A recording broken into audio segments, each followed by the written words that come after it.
when the pandemic started and we realized that, yeah, SARS-CoV-2 does show up, at least the RNA shows up in your stool. HRSD already has a lab that has been analyzing viruses in wastewater. And so it was a kind of a straight shot for us to start doing it for this particular virus. The idea is called wastewater-based epidemiology, and it actually has been around. Other folks around the world have done it to study things like polio and any virus that you can shed in stool. And it just has a lot of benefits. It gives you this like community scale idea of infections for that particular virus in a region. And so we've been collecting wastewater samples for the past, I think, 7 or 8 weeks out at 5 pump stations here in the city of Chesapeake. And what that lets us do, so we'll take it back to the lab and we'll analyze it for the SARS-CoV-2 viral RNA. And that gives us an idea if the virus is in the area, which we kind of know it is, but it can also give us an idea of viral load in the region. So in the population that this pump station services, if there are infections, we'll notice it at the pump station because you shed the virus in stool. And that's just a raw wastewater sample. We'll bring it back to the lab. The first step is filtration, so they'll pass a volume of the sample through a filter.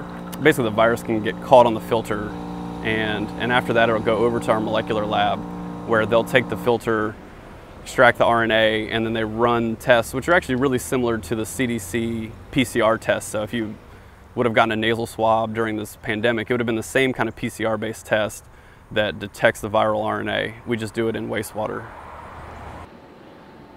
Well, now that we're in the lab, the samples are going to be extracted. So we are trying to extract the DNA and the RNA from the samples so that we can test it for COVID. So we're going to be left with clean nucleic acid. So now I'm going to mix the sample with the magnetic silica in the cartridge so that the DNA has a chance to bind to that silica. So this is an automated nucleic acid extractor. So this instrument is going to take these samples that I mixed with magnetic silica.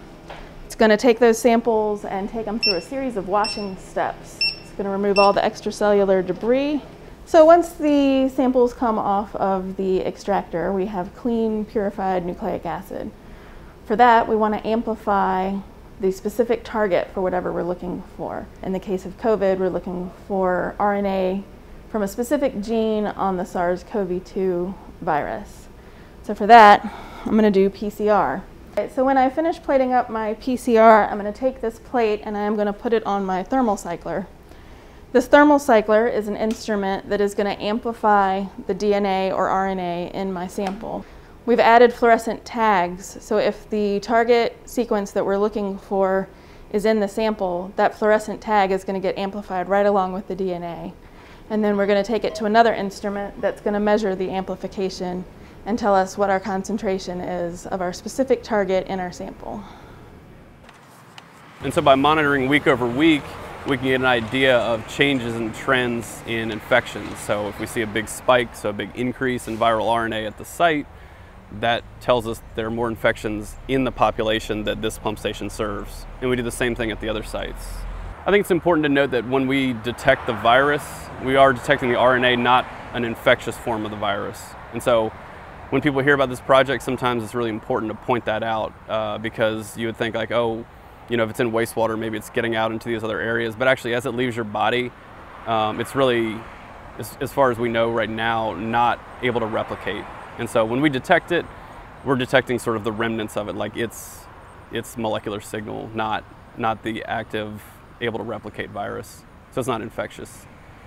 So with all this work that we're doing, we're trying to get an idea of what SARS is looking like in the population.